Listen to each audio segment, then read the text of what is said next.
참다시 좋은 날 성산에 오신 여러분을 주의 이름으로 환영합니다. 아버지 주 안에 참된 평안과 은혜가 있길 주의 이름으로 축복합니다. 요새 어느 세미나에 갔더니 강사 목사님이 물으시더라고요. 다 목사들이죠. 혹은 개척한 전사들도 있습니다만 다 목사에게 물으시기를 이렇게 물으셨습니다. 목사님, 구원은 받으셨나요? 예수는 믿으시나요? 이렇게 물었어요. 다들 처음에 깎아 웃었습니다. 다 목사만 앉혀놓고 하는 얘기가, 목사님 예수는 믿으시나요? 근데 점점 들으면 들을수록 마음속에 오는 게 뭐냐면, 정말 예수는 믿고 있나? 우리가 지금 밥벌이로 지금 여기서 앉아있는 건 아닌가? 다 한때는 다 예수 믿는다고 생각했고, 한때 나름대로 다 신앙생활 하면서 나름대로 사명이 있었는데 10년, 20년, 30년 사진 목회하면서 지금 내가 과연 예수를 믿고 있나? 여러분 예수는 믿으십니까, 여러분? 다 한번 입에 침 좀 바르고, 그냥 여러분 마음속으로 대답하세요. 정말 내가 예수를 믿고 있나? 한 시간 내내 그 말씀을 들으면서, 처음에 시작하신 말씀을 들으면서 정말 예수는 믿고 있나? 난 저희 교회에 가서도 저희 교회 교육자들이나 혹은 저희 지교회가 이렇게 있어요. 지교회 목사들이 물었습니다. 우리가 예수를 믿고 있는 거냐? 처음에는 믿었는데 지금 밥벌이 하고 있는 거 아니냐? 이런 걸 스스로 물어봅니다, 여러분. 기도를 위해서 우리 기도하는 여러분, 물론 기도해야죠. 그러나 가장 중요한 것은 내가 가진 예수는 믿고 있나? 내가 예수는 믿으면서 지금 기도를 위해서 앉아 있는 건가? 아니면 내가 여기서 와서 기도하면 응답하신다는 것을 내가 믿고는 있나? 그냥 철따라 남들이 가니까 그냥 같이 와서 앉아 있는 거지, 정말 와서 내가 기도하면 그분이 내게 말씀하실 것을 내가 믿고 있나? 여러분 이런 확신이 있으신가요, 여러분? 전 여러분을 그런 확신이 먼저 있길 바랍니다. 할렐루야. 아무런 확신이 없는데 와서 여기 와서 앉아 있다고 해서 무슨 소용이 있겠어요, 여러분? 내가 병원에 가면 병이 낫겠지 하는 확신이 있으니까 병원 가는 것처럼, 내가 병원 가도 내가 살 수 있을까? 여러분 이런 의심이 있다면 안 가는 게 낫습니다. 괜히 돈만 없애는 거예요.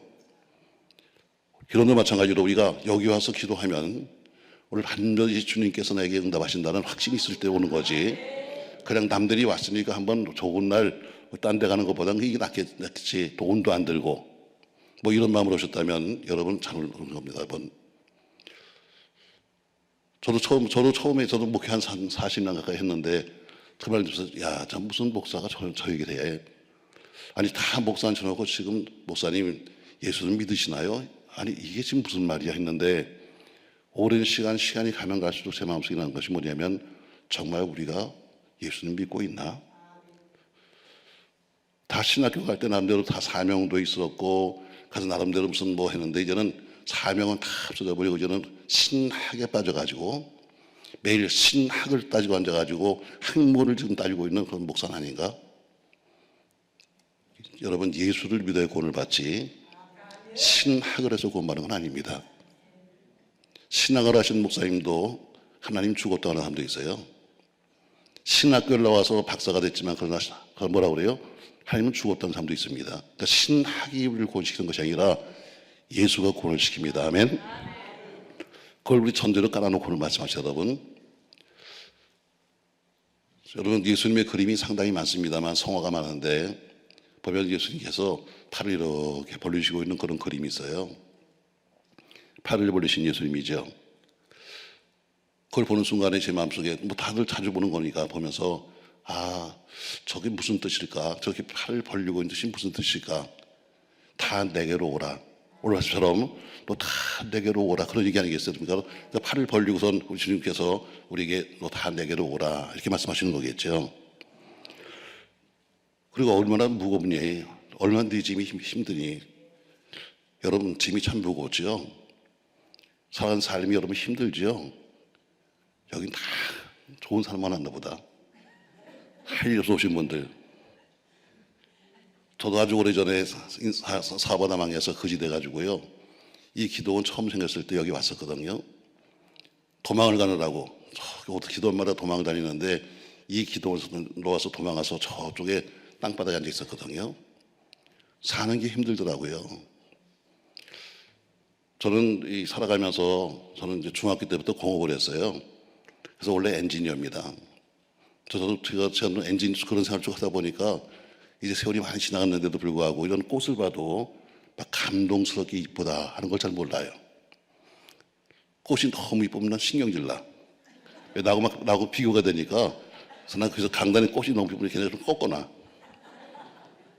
또 저는 이렇게 뒤에 앉잖아요. 근데 보면 다 앞에만 이쁘게 해놨지 뒤는 다 흉측해. 뭐 강단 꽃꽂이 하잖아요. 다 앞에만 이쁘게 해놨지 뒤에서 보면요 아주 보기 싫어요. 저는 뒤에서 보면서 아유 못생겼다 그러는데 그래서 저희 교회는 꽃이 안 됩니다. 나무가 잘 안 돼요. 왜? 내가 별로 관심이 없으니까.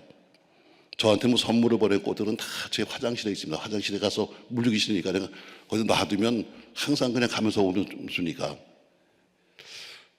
근데 제가 아주 어려울 때 기도원에 도망가 있다가 그때 처음으로 제가 꽃을 보면서 다 인생 망가지고 사업 망가지고 거지돼 가지고 그래서 기도원에 올라가 있으면서 난생 처음 아주 어려울 때 잡초를 이렇게 보면서 제가 처음으로 한 얘기가 뭐냐면 야, 너 참 이쁘다. 모든 걸 다 잊어버리니까 꽃이 이쁘더라고요. 다른 건 다 몰랐는데 다 모든 거 인생 다 망가지고 그리고 다 돈 떨어지고 신발 떨어지니까 그때 가서 저는 그때 초신자였는데 초신자인 제가 꽃을 보면서 말하기를 야, 너 참 이쁘다. 제일 처음에 한 얘기예요. 그리고 저는 왜요? 사람이 망해버리면요 누구도 믿어주지 않아요. 다 뭐 형제도 친척도 다 내 말을 안 믿어. 그리고 이렇게 말합니다. 아유 망한 놈은 말만 잘해. 꼭 이래요. 어디 가도 집에 가도 어디 가서 말할 때도 없고 그러니까 그냥 기도원에 숨어 있어주면서 혼자서 꽃하고 제가 꽃하고 이제 말을 합니다. 꽃이 무슨 대답을 하겠어요? 저 혼자 그냥 넋두리 하는 거죠. 그래서 제가 제일 처음 꽃에게 한 얘기가 이겁니다. 넌 참 좋겠다. 왜? 너는 안 먹어도 사니까. 사실 여러분 하루 세 끼 먹고 산다는 게 여러분 이게 보통 문제가 아닙니다. 어려울 때는요 하루 세 끼 먹는 게 여러분 굉장히 힘든 거예요. 넌 참 좋겠다. 너는 왜 안 먹어 사니까. 두 번째 얘기가 뭐냐면 넌 참 좋겠다. 너는 자식이 없으니까. 자식만 없으면 내가 나가서 어떻게든 살겠는데 어디 도망이라도 가겠는데 애가 딸려 있으니까 갈 수도 없어. 두 번째 얘기가 뭐냐면 넌 참 좋겠다. 넌 자식이 없으니까. 너무 사는 게 힘들더라고요. 저는 그래서 제 인생을 바꿨습니다만 여러분 짐이 참 무겁습니다. 저는 그래서 주님이 이렇게 서 계신 그 그림을 볼 때마다 참 평안하다. 왜? 주님이 그래 너 얼마나 힘드니 내게 봐라 하는 그런 모습 같아서 팔 벌리신 그 주님 볼 때마다 참 평안합니다. 아마 주님께서 그래 여기가 피난처야. 너 어디 가니? 지금 여기 좀 와야지 하면서 손을 내미는 것 같아요. 세상에 여러분 살아가면서 많은 염려, 근심, 걱정 참 많은데 다 이게 뭐냐면 여러분 무거운 짐이죠. 저 여러분과 제 오늘 무거운 짐을 오늘 주 앞에 내려놓기를 주님 축복합니다. 자, 여러분 우리가 무슨 짐을 지고 있는가? 적어도 이런 짐만큼 버리는데 가장 무서운 짐이 뭐냐면 죄짐입니다. 죄짐. 여러분과 제 마음속에 가지고 있는 가장 무거운 짐이 죄짐입니다. 살아가는 삶 속에서 참 현실적으로 여러 가지 뭐 빚도 있고 여러 가지 거지만 그러나 이것보다 사실은 더 무거운 짐이 뭐냐면 죄짐이에요. 왜? 죄를 지면 나도 모르게 내 마음속에 평안이 사라져 버리고 그리고 평강이 없어져 버립니다. 죄짐이 참 무겁습니다, 여러분. 죄의 값은 뭐예요? 사망입니다. 죄의 결과는 고통입니다. 또 죄는 여러분과 저로 하여금 근심을 하게 만들고 그리고 괴로움을 가져오는 것이죠. 전 지난 주간에 어린이 주간이잖아요. 그때 과거의 희대의 탈옥수 신창원 씨 아마 기억하실까 모르겠습니다. 탈옥해서 907일 동안이나 도망다니는 사람. 아마 못 잡을 거다 했는데 그 사람이 잡혔잖아요. 그 사람이 907일 동안을 갖다 도망다니면서 썼던 수기가 있습니다. 그냥 일기예요. 일기인데 907일 동안 도망다니면서 썼던 거기에 보면은 뭐라고 썼는가 하면은 집이 참 가난했죠. 가난했는데 당신 왜 이렇게 됐습니까? 스스로 생각해 보니까 내가 내 마음속에 악마가 들어온 때가 있었다. 그 뒤로부터 나는 이렇게 바뀌었다. 썼는데 그게 언젠가 하면 5학년 때 가장 힘든 인생을 살면서 5학년 때 옛날에는 학교에서 월사금이 있었잖아요. 기억하시나요, 여러분? 옛날에 월사금만 그거 하면 선생님한테 혼나잖아. 야단도 치고 혼도 내고 청소도 시켰잖아요. 바로 그 신창원이가 월사금을 못 갖고서 학교에 간 거예요. 가는데 선생님이 월사금 내라 했는데 계속 안 갖고 오니까 그날 막 화를 내시면서 야, 이 새끼야. 왜 월사금만 갖고 왔어? 빨리 꺼져버려. 이 말을 듣는 순간에 그의 마음속에 악마가 들어왔다 이렇게 되죠. 말 한마디가 사람을 살리고 사람을 죽이는 거예요. 말 한마디가 시대에 그런 나쁜 사람을 만든 것은 뭐예요? 그런 고백합니다. 네, 선생님의 말 한마디가 나를 이렇게 만들었습니다. 이렇게 말했어요. 여러분, 죄 참 무거운 거죠. 죄는 언제나 여러분과 제 마음을 짓누릅니다. 죄는 여러분과 제 모든 삶을 망가뜨립니다. 근데 오늘 주님께서도요, 오늘 성경에 보니까 너 무거운 짐 다 가지고 내게 와. 너 그 무거운 죄짐을 가지고 딴 데 가서 해결되는 게 아니야. 그렇죠, 여러분. 우리가 백지에다가 글 쓰고 잘못 쓰면 지우개로 지웁니다. 저도 뭐 칠판을 쓰는데 칠판에도 어쩌요? 칠판을 백목을 쓰고 그리고 지우잖아요. 그러면 없어지는가? 아닙니다, 여러분. 뒤에 보면 자세히 보면 뒤에 글씨가 배어 있습니다. 우리가 이 땅에서는 세상죄를 지고 나면 감옥에 갑니다. 그래서 3년형, 5년형, 한 7년, 10년 살고 나면 나 해결됐습니다 할지 모르지만 그러나 그 옆에 그 호적에는 빨간 줄이 있는 것처럼 절대로 이 땅에서는 어떤 죄를 지어도 감옥 갔다고 해결되는 것은 아닙니다. 그는 자기 스스로 해결됐다고 생각하지만 남들이 볼 때는 어디 가든지 그 사람은 전과자입니다. 가까이 하지 않아요. 근데 그건 육신의 죄지만 영혼의 죄는 더 무섭습니다. 그건 영혼이 없어지지 않는 거예요. 근데 주님께서 어떻습니까, 여러분? 내가 그 모든 거 해결할 테니까 내게로 와. 여러분과 제가 어떤 죄를 갖고 있든지 그 무거운 짐을 푸는 것은 한 가지입니다. 예수의 피밖에 없습니다. 할렐루야. 예수의 피만이 우리를 구원시키는 거죠. 맞습니다, 여러분. 우리가 주님의 십자가를 배우는 거 뭐라고 그러니까 와서 내게 배우라고 그러잖아요. 오늘 뭘 배워야 되니까 예수의 십자가를 배워야 돼.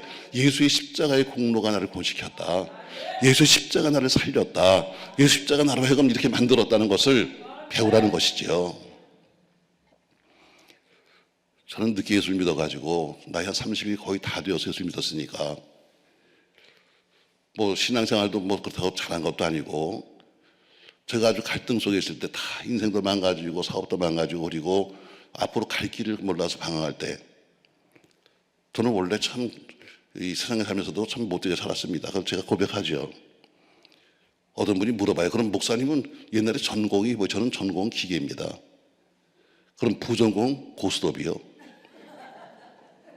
왜 저는 현장 생활을 쭉 했기 때문에 현장에서는 그냥 날만 새면 그거 하는 거예요.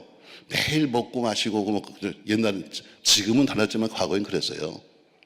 뭐 현장 소장 그러면 어때요? 현장 소장이면 그건 주로 먹는 게 일이야. 먹는 게 일보다도 그런 일을 쭉 하고 살다 보니까요 거의 남의 패를 보고 치죠, 여러분. 자, 그런 삶을 살았습니다, 여러분. 근데 그거 다 나중에 어때요? 나중에 다 그것이 뭔지 몰랐어요. 근데 그렇게 사는 건지 알았습니다. 그날도 아주 내 인생이 앞으로 어떻게 살아야 되나. 이제는 어디 가도 인생 다 망가져버리고 써주는 사람도 없고 이제는 갈 데도 없어. 이제는 정말 아까 말한 것처럼 이제는 날 알아주는 건 아무도 없고 오직 한 풀하고 말을 했을까. 근데 그때 제가 꿈속에서도 막 방황합니다. 근데 제가 꿈속에서 그날도 아주 매우 그냥 술이 취해가지고 거의 인사불성했었는데 그 꿈속에서 내가 방황을 하는 거예요. 근데 어디선가 그때 초신자 때입니다. 근데 어디선가 저 언덕에 보니까 말이죠. 그냥 십자가에 어떤 사람이 달려있는데 그냥 넌 예수를 늦게 믿었지만 그러나 저는 십자가 하면 예수 아니겠어요? 근데 그 가슴을 누가 가서 막 망치로 때리더라고요. 전 멀리서 있는데 저는 예수를 잘 믿는 것도 아니고 예수를 잘 아는 것도 아닙니다. 다만 근데 너무 안 된 거야. 왜? 누군지 모르는데 와서 가슴을 갖다가 가서 망치로 막 때리고 있는데 그래서 그만해라고 그러면서 쫓아가서 그 사람을 끌어내렸어요. 근데 끌어내려서 보니까 그 사람이 누구냐면 내 얼굴이더라고. 내가 예수의 가슴을 때리고 있고 내가 예수의 가슴을 망치로 치고 있고 내가 예수의 가슴을 갖다가 망치로 때리고 있는 거예요. 전 그때 처음으로 그런 환상을 봤습니다. 예수가 나 위에. 바로 저 가슴을 찢은 사람은 로마 병정이 아니에요. 못 박은 사람은 로마 병정이 아닙니다. 여러분과 저요. 내 죄가 그 사람을 못 박았고 내 죄를 때리고 있는 거예요. 오늘 무거운 짐. 오늘 주님께서 말씀하셨나요? 너 내게로 다 와, 가까이 와. 뭐 가지고 내 죄의 문제 해결할 수 없어. 세상에서는 몇 번 감옥 갔다 오다가 맞지만 그러나 영원한 네 죄 문제 해결할 수 없다. 그 죄 문제 내 가지고 와라. 여러분 같이 아무리 기도를 한다 할지라도 가장 기본적인 죄 문제가 해결되지 않으면 여러분 하늘문이 열리지 않는 겁니다. 하늘문은 닫혀버렸어요. 왜? 하나님과 나와 교통이 끊어졌습니다. 뭐로 인해서? 이미 죄로 인해서 하나님과 나는 관계가 끊어졌어요. 그러니까 이 죄 문제를 해결하지 않으면 절대로 우리의 기도도 우리의 헌신도 우리의 눈물도 올라갈 수가 없는 거예요. 그러니까 가장 첫 번째 해결할 것이 뭐예요? 죄예요. 전 여러분과 제가 오늘 무거운 죄짐 다 내려놓고 가십시다. 할렐루야. 우리 교인도 어떤 사람은 꼭 그래요. 교회까지는 무거운 짐을 짊어지고 옵니다. 노래도 불러요. 무거운 짐을 나 홀로 지고 하고 탁 옵니다. 와서는 엘리베이터까지 탁 타고서는 본당까지 내려와서 본당에다 탁 가서 앞에 놓습니다. 그리고 들어와서 찬송 부르면서 막 박수를 치고 뭐 할렐루야 아멘 하고 갑니다. 돌아갈 땐 어때요? 죄짐을 도로 갖고 갑니다. 자기 짐만 갖고 가는 게 아니라 남의 짐까지도 얹어 갖고 갑니다. 그래서 또 노래 불러 가요. 무거운 짐을. 이게 우리 모습이에요. 예배당 속에 있을 땐 뭔가 해결된 것 같고 가서 말씀을 들 땐 뭔가 된 것 같고 찬송 부를 땐 뭔가 된 것 같은데 다시 나가면 또 다시 그 짐을 갖고 가는 거예요. 여러분 짐을 놓고 가세요. 이 기도는 넓잖아요. 여러분 다 놓고 가세요. 아멘. 십자가 밑에 묻어버리고 가세요. 오늘 너 죄짐 내려놔라. 무거운 짐 중에서 가장 무거운 짐은 죄짐인데 그 짐은 네가 해결할 수가 없어. 그 짐은 오직 예수만이 해결할 수밖에 없다. 오늘 저는 여러분이 가장 기본적인 일을 하는 거예요. 왜? 아무리 고차원적인 얘기를 해도 소용없어요. 여러분 기본이 안 되면 고차원적인 얘기가 필요 없는 거예요. 무거운 짐, 무슨 짐? 죄짐이다. 무거운 죄짐이다. 뉴욕 가면 뉴욕 침례교회가 상당히 큰데 그 목사님이 간증해 보면은 아주 어릴 때 너무 힘들게 살았습니다. 굉장히 추운 날, 굉장히 추운 날 길에서 떨고 있는데 순경이 지나가다가 그 아이를 보면서 너 어디 갈 데가 없냐? 그래서 얘 저 너무 힘들다 그러니까 순경이 그 아이를 데리고 어느 집에 갑니다. 가서 이렇게 말합니다. 너 여기 초인종을 눌러라. 그러면 누가 나올 거야. 그럼 너는 아무 소리 하지 말고 왜 하니? 물으면 너는 이걸 외워라 하면서 요한복음 3장 16절 말씀을 주었어요. 이 아이는 그게 뭔지도 모릅니다. 근데 어때요? 이걸 외워야 돼 하면서 그 아이에게 가르쳤습니다. 그래서 덜덜덜 떨면서 그 얘기를 들었어. 초인종을 눌렀더니 어떤 할머니가 나옵니다. 그래서 그는 너 어떻게 왔니? 해서는 자기도 그냥 외웠던 것을 그냥 내용도 모르면서 읽었습니다. 하미스를 좀 사랑하사 독생자를 주셨으니 했더니 그 할머니가 얼른 들어와 하더니 따뜻하게 목욕을 시키고 그리고 밥을 줍니다. 재워줍니다. 이 아이는 도대체 이유를 모르겠는 거예요. 그래서 할머니를 묻습니다. 할머니 요한복음 3장 16절이 뭐예요? 물었더니 할머니가 말합니다. 예수님이 십자가를 지셨는데 바로 너를 사랑했기 때문에 십자가를 지신 거야. 그리고 그 주님이 너의 모든 죄와 모든 허물을 다 씻겨주셨대. 그분 믿으면 너 평안해진다. 이 말 듣고 나서 그 사람은 아하 그때부터 예수를 믿기 시작했는데 뉴욕 침례교회의 큰 교회 목사가 됐어요.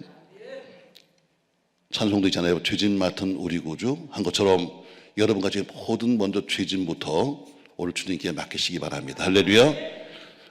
아무리 기도를 많이 해도 이 문제가 해결 안 되면 헛겁니다.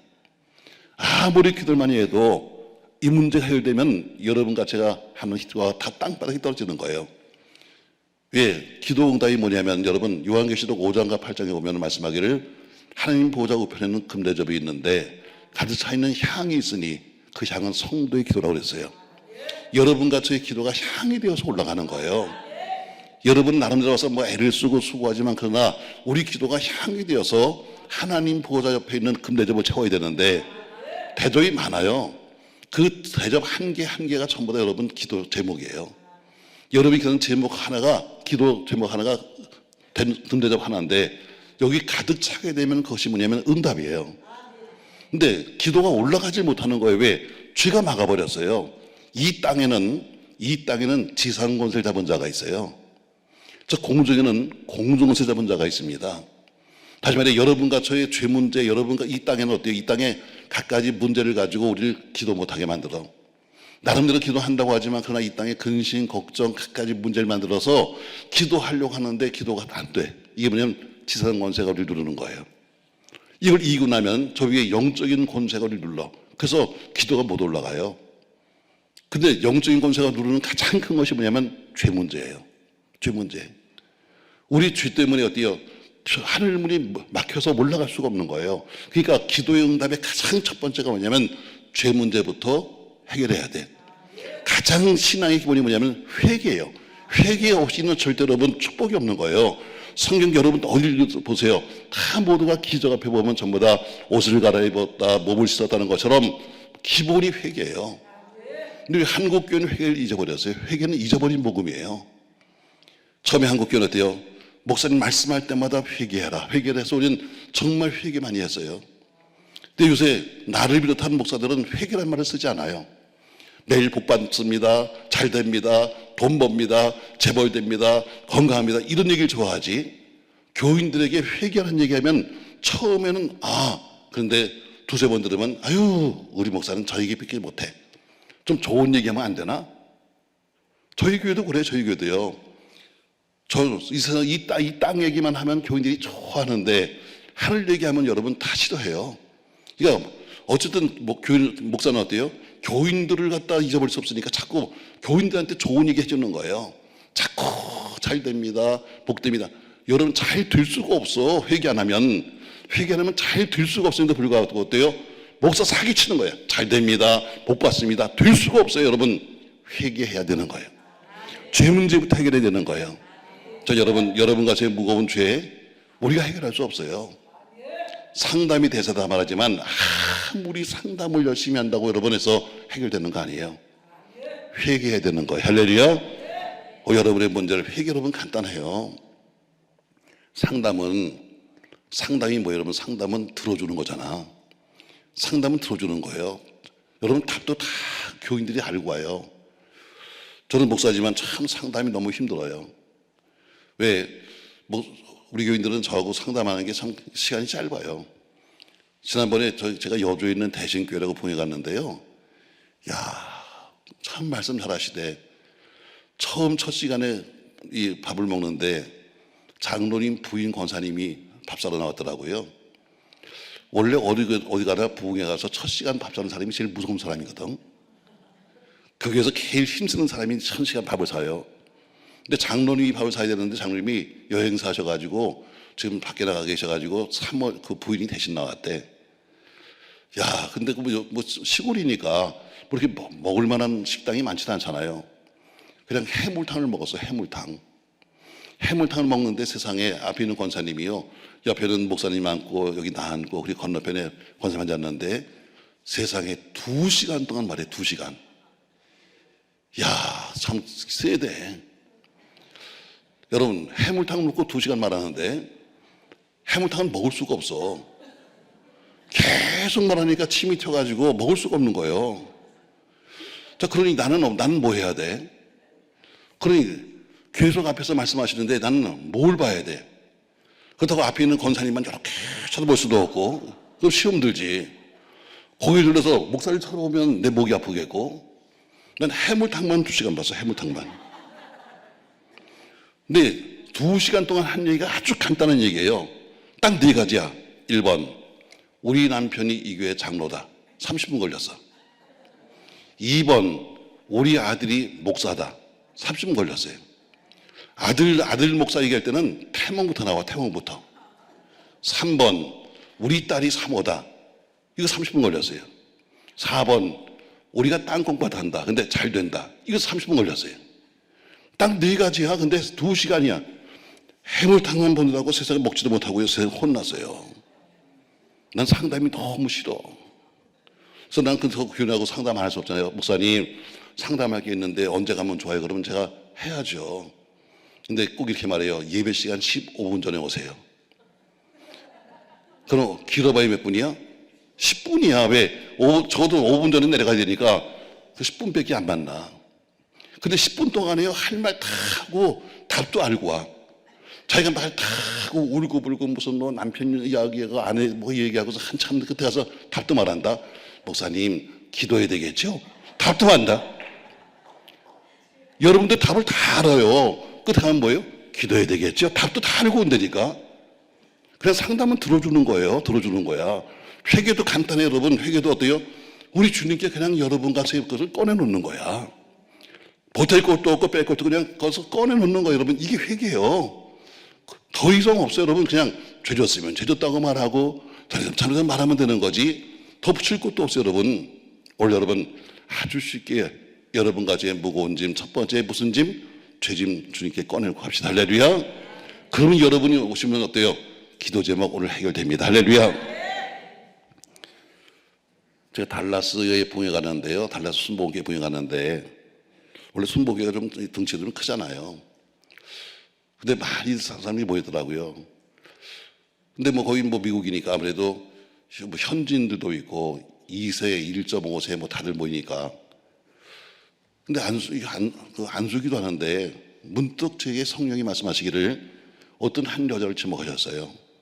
근데 불과 제가 얼핏 보기에는 한 30밖에 안 되는 여인인데 가서 그 여인을 지목하셨습니다. 그리고 그 여인에게 이렇게 말씀했어요. 딸아, 이번 집회는 너 때문에 열었다. 이번 집회는 너 때문에 연 거야. 제게 말씀을 주셨습니다. 그래서 제가 안수기도 하면서 얘기했습니다. 난 당신이 누군지 모르지만 우리 주님 말씀하기를 당신을 위해서 이번 집회 열어야 됩니다. 그러고 지나갔어요. 근데 그분이 나와서 나중에 간증합니다. 이분은 보니까 어릴 때 이민이 났어요. 한국말을 거의 잘 못합니다. 근데 요새 그 최근에 그 이민 온 남자하고 사귀어서 결혼을 했어요. 둘은 서로가 젊으니까 대화가 됩니다. 근데 문제는 그 어머니, 시어머니가 그 한 분 계신데 이 아들이 또 외동 아들이에요. 근데 시어머니가 전혀 미국말을 모르는 거예요. 그냥 오리지널 한국 사람입니다. 그러니까 며느리하고 말이 안 통하는 거예요. 그러니까 매일 뭐 만날 때마다 저거 한국말도 못하는 거, 저거 못하는 거. 원래 예수 믿는 사람도 아니었습니다. 시어머니가 하도 들볶아갖고 교회 나오는데 만날 때마다 저 말도 못하는 거 해가지고 받는 스트레스가 너무 많은 거예요. 시어머니들이 도저히 못 살겠는 겁니다. 그 간증합니다. 사실은 정말 남편은 사랑합니다. 근데 도대체 우리 어머니는 나 도저히 이해할 수가 없고 그래서 내가 죽으려고 작정했습니다. 그래서 내가 지금 수면제를 모았는데 하면서 꺼내놓은 게 몇십 알이에요. 근데 이번 부흥에도 오고 싶은 것이 아니라 정말 안 나오면 또 우리 저 시어머니가 또 나한테 그래 볶을 테니까 할 수 없이 나왔는데 근데 그분이 말씀하시기를 딸아 이번 집회는 누구 때문에? 너 때문에. 이 말 한마디에 그가 마음이 열린 거예요. 여러분 하나님은 한 사람 때문에 1000명을 동원하고 하나님은 한 사람 때문에 10,000명을 동원합니다. 할렐루야. 어쩌면 오늘 이 시간이 여러분 한 사람 때문에 여기 온지도 몰라요. 여러분 한 사람 때문에 말하는지도 몰라. 오늘 여기 이 말을 듣는 한 사람 때문에 우리 모두가 모일 수도 있어요. 전 여러분이 장본인 얘기 말해요.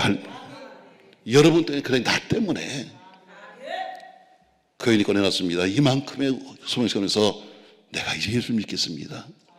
내가 이제는 어머니를 이해하겠습니다. 왜? 난 도저히 이해가 안 된다는 왜 그렇죠? 오리지널 한국 할머니하고 거의 뭐 1.9세 가까운 그런 이 젊은 사람하고 대화도 안 되죠. 사는 삶도 틀리죠. 그러니까 매일 불평하고 있는 어머니 볼 때마다 자기는 살 수가 없다. 내 남편은 사랑하니까 어떻게 헤어질 수 못해. 내가 죽는 게 낫다 했던 그 여인처럼 여러분 무거운 짐 저 앞에 내려놓으십시다. 할렐루야. 그러면 여러분의 문제 해결됩니다. 질병 해결됩니다. 전주에 가니까요. 전주 부흥에 가니까 거기 장로님 며느리인데 예수병원에 입원해 있더라고요. 목사님 오신 김에 제 며느리 한번 보면 안 될까요? 왜요? 걔가 지금 이유도 없는 병에 걸려서 병명이 안 나오는 거예요. 지금 거의 죽어가고 있는데 그냥 오신 김에 사실 부흥 강사 가서 거기까지 갈 필요가 있나 근데 그렇게 말씀하시니까 또 안 갈 수가 없으니까 예 가시죠. 가서 그 집안 식구를 다 내보냈습니다. 근데 그리고 제가 이렇게 얘기했습니다. 자매님, 난 당신과 오늘 만나고 나면 다시 평생 동안 안 만날 사람입니다. 만날 이유가 없잖아. 그러니까 솔직하게 얘기하십시오. 왜 아픈 겁니까? 그랬더니 그분이 이 젊은 그 며느리가 웁니다 울면서 하는 소리가, 사실은요, 제가 결혼 전에 어떤 남자를 사랑했습니다. 그래서 그 남자와 더불어 정말 행복하게 살 것을 모르고 그에게 모든 걸 다 주었습니다. 근데 어느 날 갑자기 배신을 당했습니다. 근데 이게 소문날까봐 우리 아버지가, 우리 아버지 장로인데 저거 빨리 없애야 된다. 그래서 일부러 서울도 아니라 이 전주로 날 시집 보냈습니다. 그냥 얼떨결에 그냥 시집 왔는데 나는 정말 죽을 죄인이죠. 근데 우리 남편이 나를 너무 사랑해 줍니다. 우리 시댁에서 나를 너무 아껴줍니다. 난 이게 너무 죄송스러운 겁니다. 나는 정말 죄를 짓고 난 여기 도망오다시 배웠는데, 그것도 서울 사람이 어때요? 전주까지 그냥 도망가다시피 그냥 팔리다시피 해서 왔는데, 이런 죄를 우리 집에서는 나를 너무 사랑해서 난 이게 너무 가슴이 아픕니다. 그래서 난 먹을 수가 없습니다. 제가 날 그 젊은 사람과 더불어 성찬을 했어요. 예수의 피가 당신을 살리실 겁니다. 예수의 살이 당신을 살리실 겁니다. 난 당신과 더불어 앞으로 만날 이유도 없고 만날 것도 않을 겁니다. 그러니까 다 털어놓은 이야기 묻고 가십시다. 그 사람은 금방 건강해졌어요. 마음속에 있는 거 꺼내놓으세요. 사람에게 하지 말고 주님께 꺼내놓으세요. 오늘 가장 무거운 짐이 뭐예요? 죄짐 문제예요. 할렐루야. 자, 두 번째 무거운 짐이 있는데 바로 그것은 교만이라는 짐입니다. 오늘 주님께서 손을 벌리시고 어때요? 너 교만한 짐 다 버리고 내게로 오라는 이야기예요. 너 번뇌하지 말고 와서 내게 배워. 왜 마음이 평안이 없는 이유가 뭐냐면 교만 때문입니다. 교만 때문에 마음이 평안이 없는 거예요. 절대로 교만한 사람은 마음이 평안을 가질 수가 없는 겁니다. 그러니까 세상의 모든 걸 다 가지고 있다 할지라도 마음이 교만한 사람은 절대로 안식이 없는 거예요. 그래서 우리는 주님의 겸손을 배우라고 말씀하고 있죠. 하늘 보자 버리시고 이 땅에 내려와서 겸손하게 가서 십자가에 죽으신 예수님, 그분이 곧 하나님이신데도 하늘 보자를 버리시고 내려온 겸손을 네가 배워야 한다. 예수님의 겸손을 배울 때 여러분과 제게 뭐냐면 평안이 오는 겁니다. 여러분 바울 보세요. 얼마나 교만한 사람이에요. 옛날 사울 때는 그거 어때요? 사울이라고 하는 이름 자체가 큰 자라는 뜻입니다. 바울이라는 이름은 작은 자요, 사울은 큰 자라. 그러니까 태어날 때부터 그 이름은 어때요? 우리가 크게 짓는 것처럼 너는 큰 자다 이렇게 줬어요. 그가 스스로 말하기를 뭐라 그래요? 나는 히브리인 중에 히브리인이요, 난 바리새인이요, 난 로마의 시민권자요, 난 아무것도 부족한 것이 없는 사람입니다. 난 배운 것도 최고로 배웠고 가문도 실력도 난 최고입니다 하고 그렇게 교만했을 때 한 것이 뭐냐면 결국 사람 죽이러 다닌 것밖에 없어요. 마음은 증오로 가득 차가지고 자기 딴에는 잘 믿겠다고 한 듯이 뭐냐면 결국 예수는 사람을 죽인 것밖에 없어요. 그런데 예수를 만난 다음에 그들이 어때요? 그렇게 변화됩니다. 점점 세월이 가면 갈수록 변화되는데 처음엔 뭐라고 말했는가? 처음에는 이렇게 말합니다. 나는 만삭되지 못한 사람이다 이렇게 말해요. 근데 그가 나중에 은혜를 더 받고 나니까 어때요? 나는 죄인 중에 괴수라고 바뀌어요.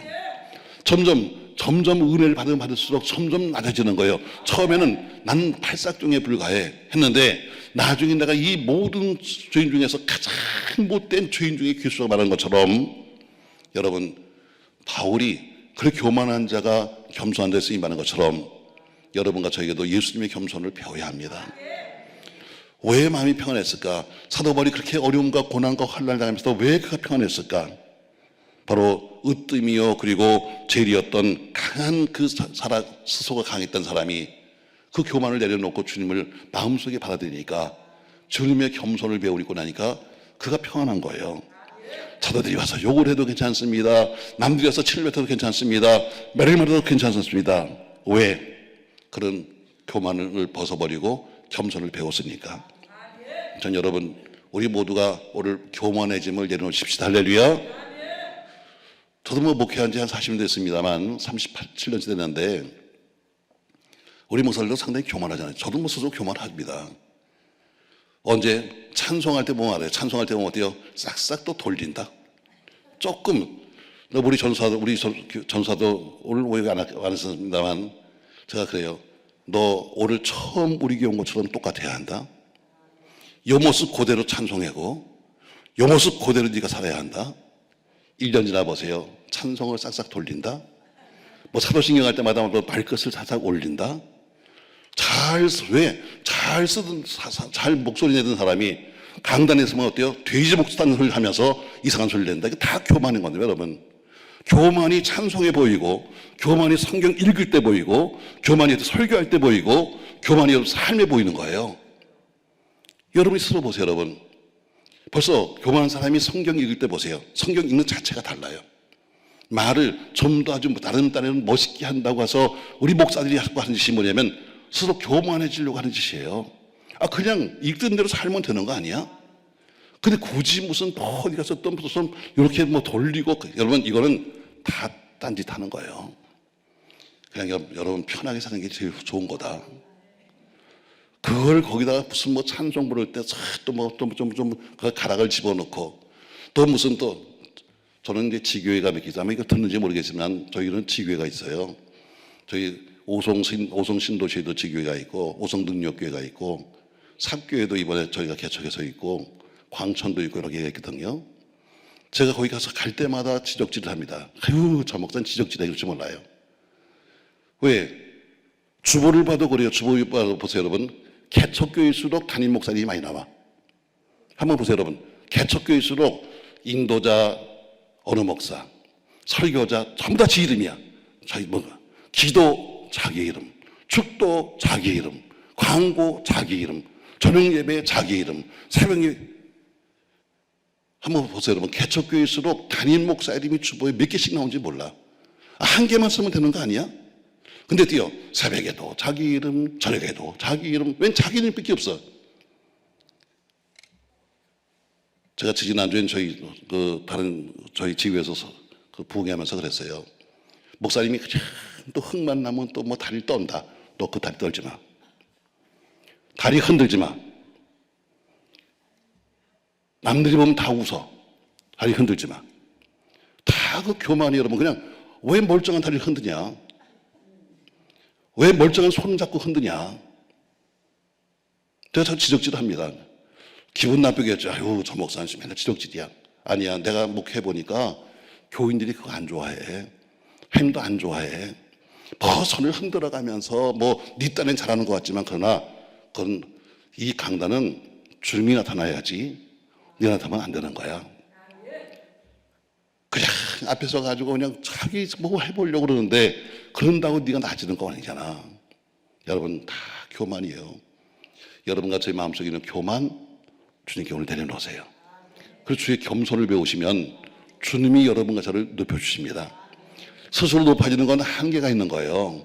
그러나 주님이 높이시는 건 한도 끝도 없는 거야. 자, 여러분을 주님이 여러분을 높여주시길 주의 이름 축복합니다. 세 번째가 욕심이 생깁니다. 여러분, 마음에 욕심이 난 절대로 마음이 편할 수가 없어요. 사람은 자꾸 뭘 갖고 싶습니다. 그냥 처음에 어때요?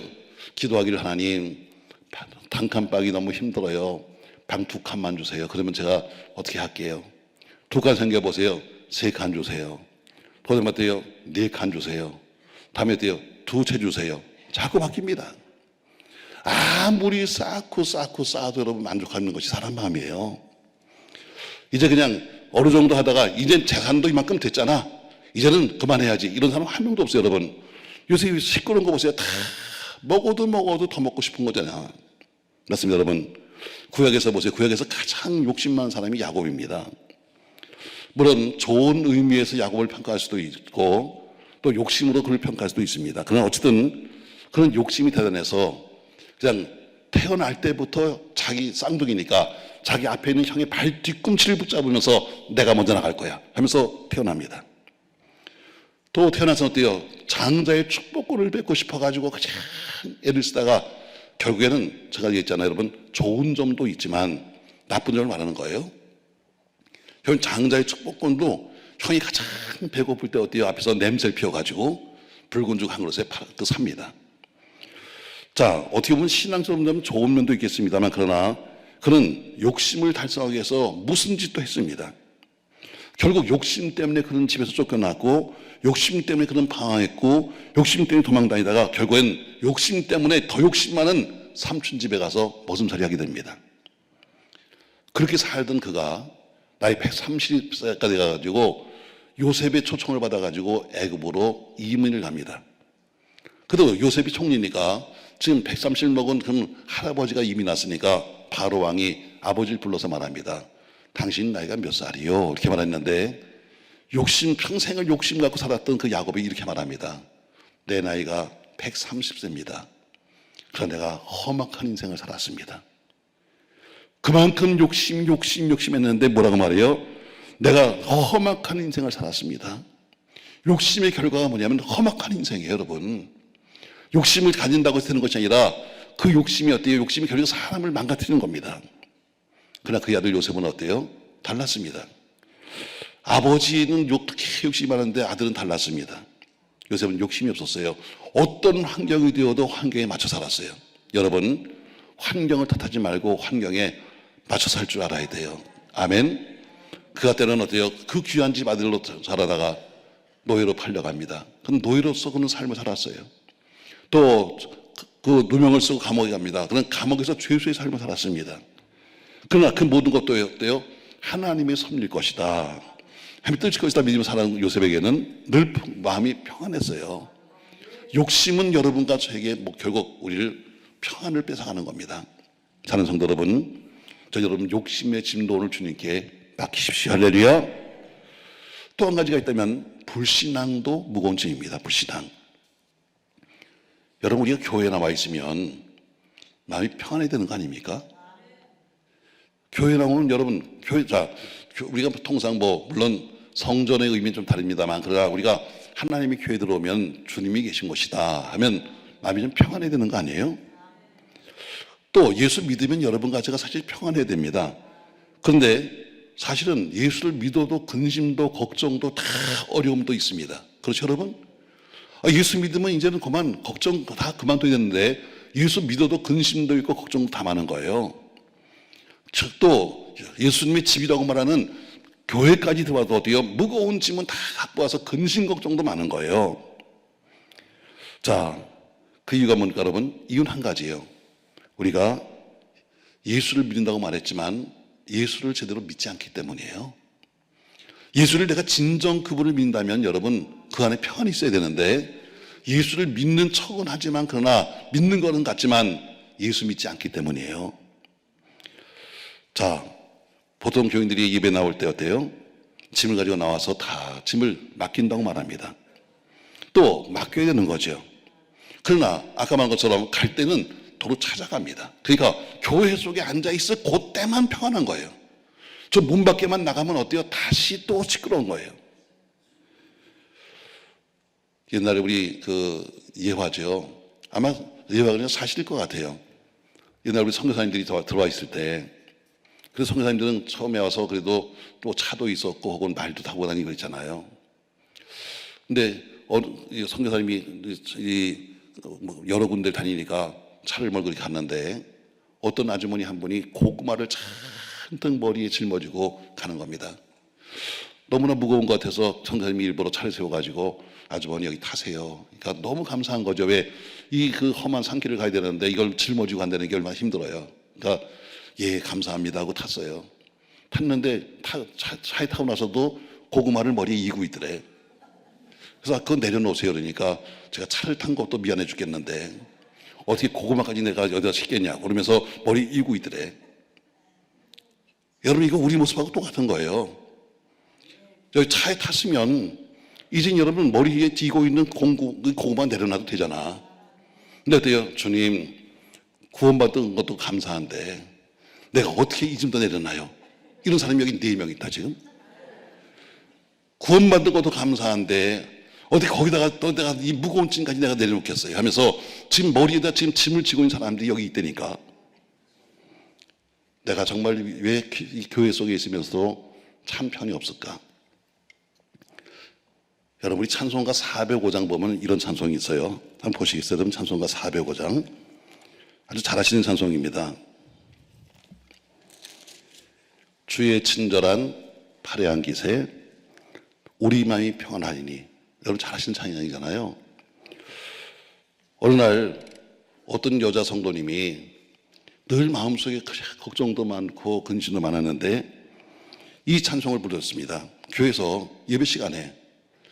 근데 그냥 늘 부를 때마다 어때요? 박수를 치기도 하면서 주의 친절하였는데 그날따라 이 가사 하나하나가 가슴속에 닿는 거예요.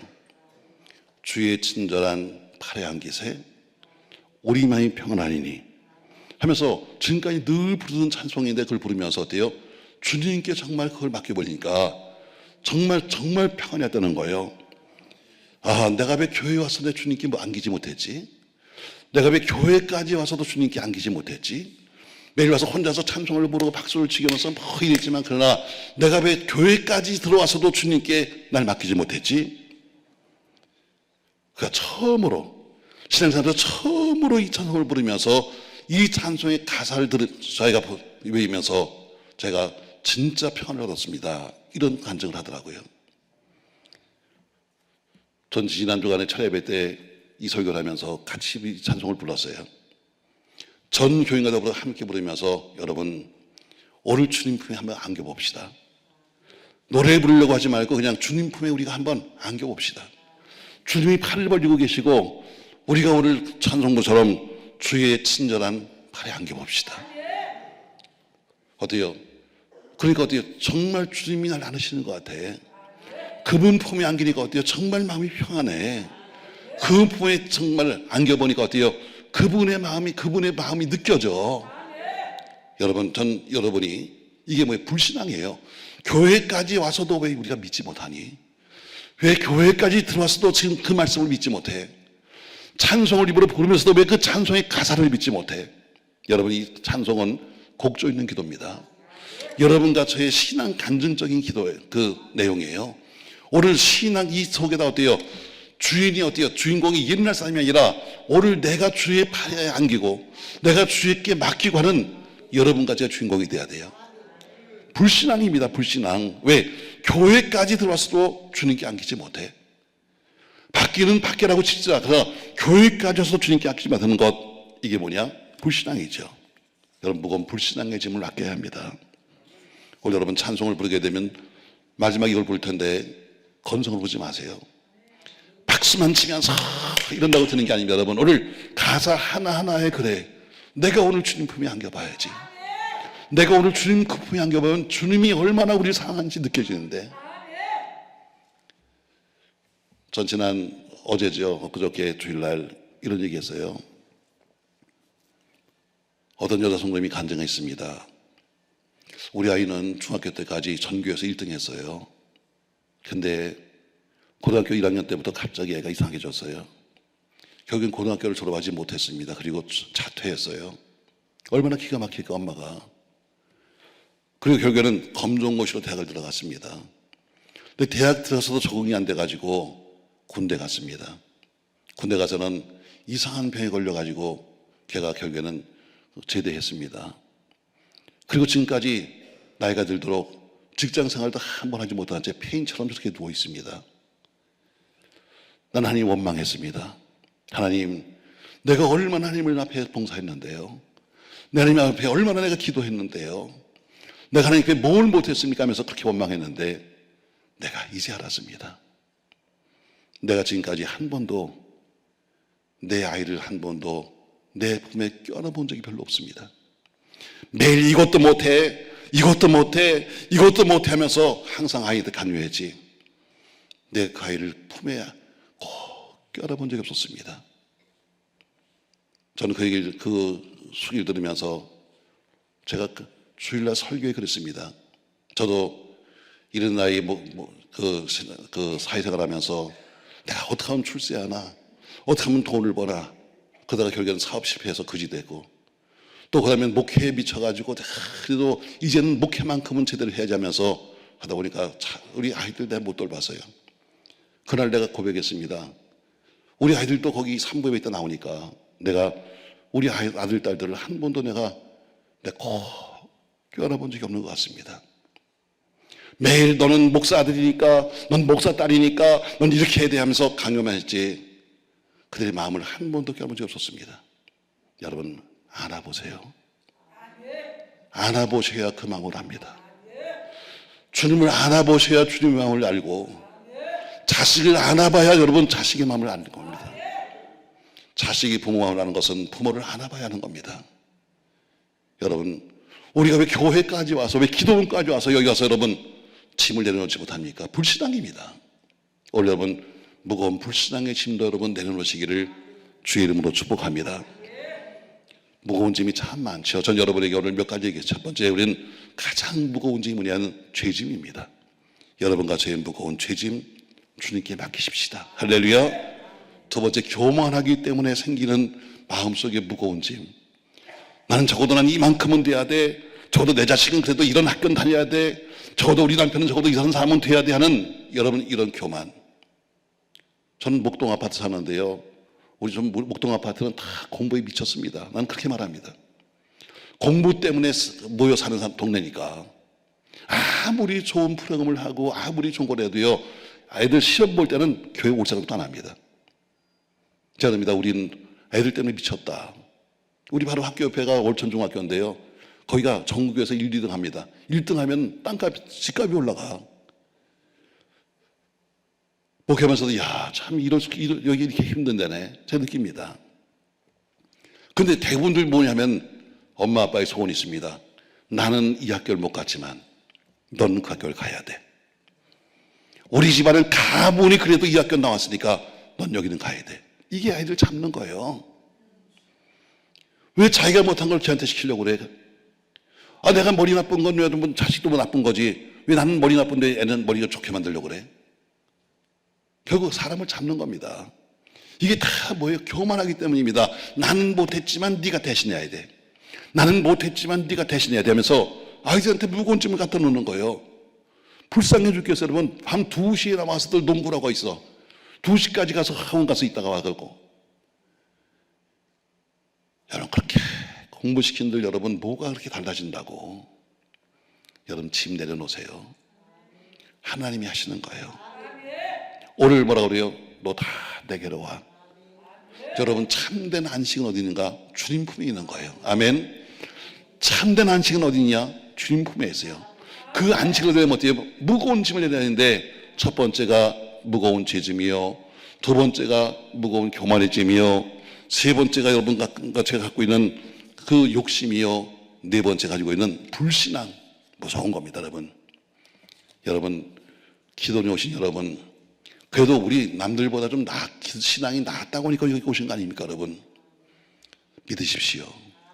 우리가 오늘 주님께 맡기면 주님이 하실 겁니다. 여러분과 제가 평안해야, 내가 평안해야 가정이 편안하지. 내가 매일 불안하고 내가 매일 속상하고 내가 매일 힘든데 여러분 가정이 편할 수가 없잖아요. 여러분 옛날 생각 한번 해보세요. 가정이 언제 평안했어요? 아이가 공부 잘할 때? 아니요. 아이가 좋은 학교 들어갔을 때? 여러분 그때뿐이야. 무슨 진급했을 때? 그때뿐이요. 얼마 못 가. 언제가 평안해요? 집안에서 부부간에 화목했을 때가 집안이 평안할 때예요. 교회도 마찬가지. 여러분 교회도 교회 어른인 목사와 장로가, 목사와 권사가, 교회 어르신들이 평안할 때 교인들은 평안한 거예요. 여러분 아들 하나 톡 튀어나 잘 낳았다고 해서 그게 평생 평안할 것 같아요? 아니요. 진짜 평안은 여러분 위에 계신 어르신들이 평안한 거야. 여러분 부부가 마음이 평안해야 아이도 평안해요. 한번 여러분 싸워보세요. 요새는 다 집마다 개를 키우대. 개 없는 집이 없더라고. 그런데요 싸워보세요. 개도 도망간다. 벌써 개도 알아요. 개도 알아서 분위기를 딱 보고선 개도 숨어. 왜? 까불 땐 터지겠다 해서 개도 숨는다. 그래서 한번 집에서 싸워봐. 개가 뭐 하는지. 개도 어떻게 저기서 숨어서 가만히 있어. 왜? 저것을 싸우는데 나도 터질라 해서 싸우는 거야. 애들도 마찬가지. 여러분 애들도 어르신들이 싸우면 애들도 그래요. 교회도 목사와 장로가, 목사와 권사가, 어르신이 싸우면 교인들도 어때요? 꼭 그 꼴이에요. 평안. 참된 안식 어디 있다? 주님 품에 있다. 오늘에서 뭐라 합니까 여러분? 다 내게로 오라. 내가 너희를 쉬게 하리라. 아멘. 주님 품에 안길 때 참된 평안이 있습니다. 전 여러분, 오늘 여러분의 마음속에 아무리 기도도 평안해야 하는 거지, 여러분 평안한데 기도하지 않는데 기도가 되겠습니까? 여러분, 오늘 그 평안 꼭 찾는 여러분과 제가 바라면서 참된 안식처이신 주님 안에서, 그분이 계신 이 기도원에서 여러분 모든 짐 내려놓고 평안하시기를 주의 이름으로 축복합니다.